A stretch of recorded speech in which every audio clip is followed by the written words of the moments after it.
শিক্ষা ঐক্য প্রগতি বাংলাদেশ জাতীয়তাবাদী ছাত্র দলের মূলনীতি। এসব নবীন ভয় নাই, ছাত্র দলের সন্ত্রাস নাই। খানপুর সরকারি ডিগ্রি কলেজ ছাত্র দল কর্তৃক আয়োজিত আজকে আপসের নেত্রী তিনবারের প্রধানমন্ত্রী বেগম খালেদা জিয়া রুহের মাগফিরাত কামনায় ও শান্তি কামনায় আজকে খানপুর সরকারি কলেজ ছাত্র দলের আয়োজনে ইফতার ও দোয়া মাহফিল হয়েছে। এখানে হচ্ছে আমরা বেগম খালেদা জিয়া রুহের মাগফিরাত কামনা করি। মহান আল্লাহ তাআলা যেন বেগম খালেদা জিয়াকে জান্নাতুল উচ্চকামনা দান করুন। পবিত্র মাহে রমজান উপলক্ষে আমাদের দেশনেত্রী বেগম খালেদা জিয়া মরহুমা ওনাকে স্মৃতিচারণ করার উদ্দেশ্যে দোয়া মাগফিরাতের কামনায় আজকে উপজেলা ছাত্র দলের সমন্বয়ে হাইমচর সরকারি কলেজ ছাত্র দলের আয়োজনে আজকে আমাদের বিশেষ দোয়া ও ইফতার মাহফিল। এখানে আমাদের একটি লক্ষ্য, এই হাইমচর উপজেলা ছাত্র দলের যতগুলো শিক্ষা প্রতিষ্ঠান রয়েছে, বিশেষ করে আমাদের হাইমচর সরকারি কলেজ ছাত্র দলকে একত্রিত রাখার জন্য আজকের এই ইফতার মাহফিল। আজকের এই ইফতার মাহফিলে আমাদের মাঝে উপস্থিত আছেন হাইমচর উপজেলা বিএনপির সংগ্রামী সাধারণ সম্পাদক, রাজপথের লড়াকু সৈনিক জনাব মাজারুল ইসলাম শফিক ভাই। উপস্থিত আছেন হাইমচর উপজেলা বিএনপির সিনিয়র সহসভাপতি জনাব মিজানুর রহমান শেখ। উপস্থিত আছেন হাইমচর উপজেলা ছাত্র দলের সাবেক সভাপতি, বর্তমান যুবদলের যুগ্ম আহ্বায়ক জনাব সুলাইমান মিয়া। উপস্থিত আছেন হাইমচর উপজেলা ছাত্র দলের সাধারণ সম্পাদক, রাজপথের লড়াকু সৈনিক জনাব মিলাদ হোসেন মাঝি। উপস্থিত আছেন হাইমচর উপজেলা ছাত্র দলের সিনিয়র সহসভাপতি জহিরুল ইসলাম। উপস্থিত আছেন হাইমচর উপজেলা ছাত্র দলের তথ্য প্রযুক্তি বিষয়ক সম্পাদক রুবেল দেওয়ান, উপজেলা ছাত্রদল দপ্তর সম্পাদক মোহাম্মদ শামীম আহমেদ এবং সরকারি কলেজ ছাত্রদল সাধারণ সম্পাদক ফয়েজ আহমেদ। উপস্থিত আছেন হাইমচর সরকারি কলেজ ছাত্রদলের সহসভাপতি জনাব খালেদ হোসেন সহ অন্যান্য নেতৃবৃন্দ।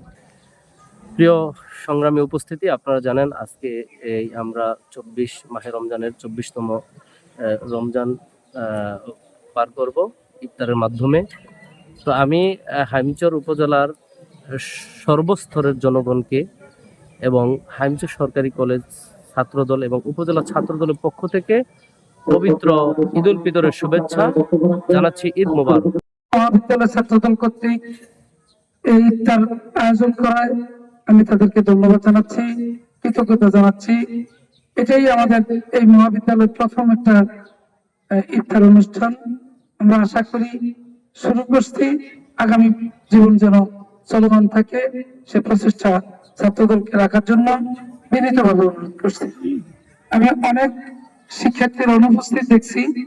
আমার মনে হয় দাওয়াতে কোনো ত্রুটি ছিল, কলেজও বন্ধ, সে কারণে হয়তো অনেকেই আসেন নাই। কিন্তু আজকে যারা আসছে তাদেরকে ছাত্রদল বানানোর জন্যই আমি অনুরোধ করছি। যে সমস্ত ছাত্রী বোনেরা আসছে তাদের প্রতি আমি কৃতজ্ঞতা জানাচ্ছি। বাংলাদেশ জাতীয়তাবাদী দল বিএনপির পক্ষ থেকে কৃতজ্ঞতা জ্ঞাপন করছি।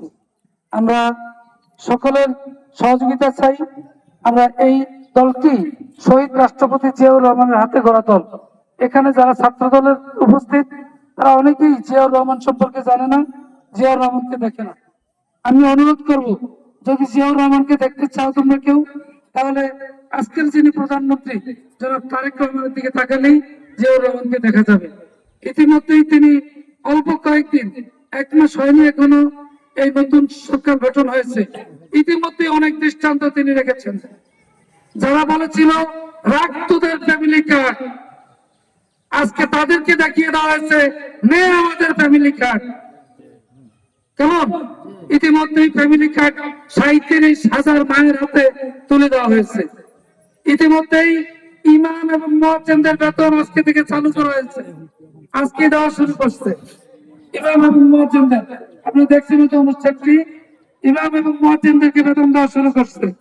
ইতিমধ্যেই বাংলাদেশে এই সর্বপ্রথম সরকারিভাবে যাকাত সংগ্রহ করে যাকাত বিতরণের একটি কোষাগার স্থাপন করা হয়েছে। আমরা ইতিমধ্যে দেখছি যে কৃষকদের হাতে আগামী 2-1 দিনের মধ্যেই কৃষি কার্ড পৌঁছে দেওয়া হবে। এই 1 মাসের মধ্যে যারা আমরা ভোট দিয়েছি, আমাদের আঙ্গুল থেকে এখনো কালির দাগটি মোছে না, কিন্তু শহীদ রাষ্ট্রপতি জিয়াউর রহমানের সুযোগ্য পুত্র বেগম খালেদা জিয়ার সুযোগ্য সন্তান তারেক রহমান সেই দৃষ্টান্ত বাংলার জমিন ইতিমধ্যেই দেখিয়ে দিয়েছে। আমরা আপনাদের সকলের সহযোগিতা চাই। বেগম খালেদা জিয়া, শহীদ রাষ্ট্রপতি জিয়াউর রহমানের আত্মার মাগফিরাত কামনা করছি এবং আমাদের বর্তমান প্রধানমন্ত্রী জনাব তারেক রহমান সহ বাংলাদেশ জাতীয়তাবাদী দলের আপামর জনতার জন্য আমরা দোয়া করছি। আজকের এই মাহফিল থেকে দোয়া করা হবে আল্লাহ যেন আমাদের প্রধানমন্ত্রীকে সুস্বাস্থ্য রাখেন এবং ইসলামী আকীদার উপর প্রতিষ্ঠিত থেকে আমরা যেন ইসলামী মূল্যবোধকে প্রতিষ্ঠিত রেখে যেন এই দেশকে শাসন করতে পারে সেই প্রত্যাশা রেখে আমি আমার বক্তব্য শেষ করছি। খুদা হাফেজ।